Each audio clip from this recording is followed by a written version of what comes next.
Hi, folks. Welcome back to Place, Manner, Voice. My name is Catherine, and I'm going to transcribe a word for you into the International Phonetic Alphabet, the IPA. I have a short word for you today that is weird. It's a weird word. I have the word wolf. Wolf. This animal. Actually, wait, there's two meanings of this word, too. There's the animal, the wolf, the canid, and there's also the adjective, or is it the verb? To wolf down something, to wolf your food. Yeah, it's a verb. To wolf your food is to eat voraciously and in a hurry, a lot of food in short time span. Let's open up our bracket here to transcribe this first sound. We are now no longer writing in English, we are writing in the IPA. We can tell because we've opened our bracket. W, w. For this w sound, I'm rounding my lips, and this is a really active sound. If you don't have a W in your first language, this is a really useful one to learn. Um, my teeth are not touching anything.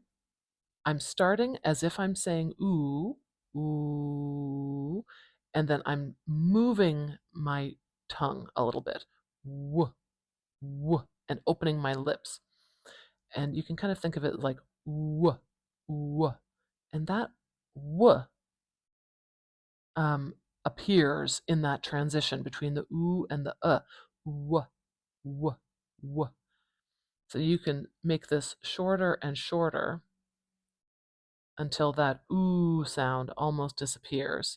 And we just get a little baby ooh, w, w, w.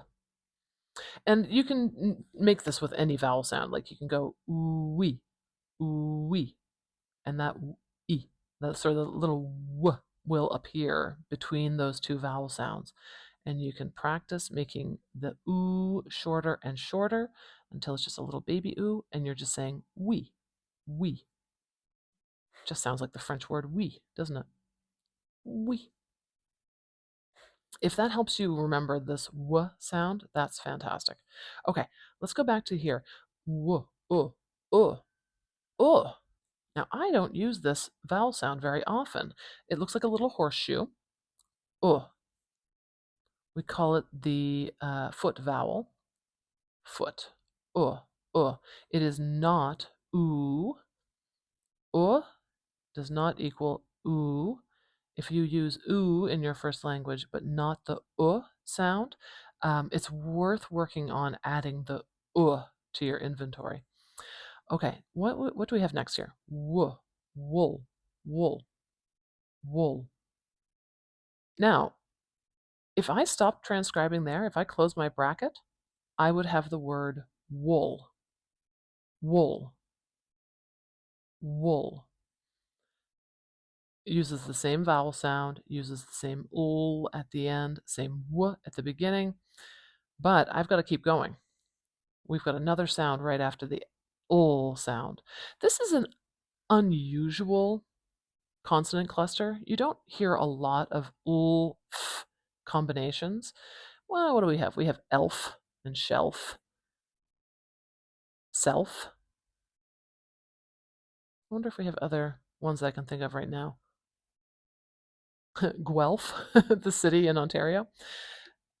Let's put that f sound in there. Wolf, wolf. Now, you might also be hearing a little bit of darkness in my L sound. Now, typically for the L, you would put the middle of your tongue up behind your top teeth on that little bony shelf behind your teeth, and you would let the air spill out around the sides. Ooh. If it's after a vowel sound, it's really common for the back of your tongue to kind of hump up towards the punching bag at the back of your mouth. And you've got a little bit more muscle tension in the back of your tongue. Oh. You might be able to hear that kind of dark, throaty sound there. So if I wanted to transcribe this in narrow transcription, I would note that with that, oh, look, I did it again, with that little squiggle, that little tilde over the ul. It's called a velarized L, or a dark L, and that is letting the reader know that you're hearing that darkness when you say that ul sound, that throaty, thick sound in the back of the mouth. But for narrow transcription, this one is just beautiful, just fine. Wolf, wolf.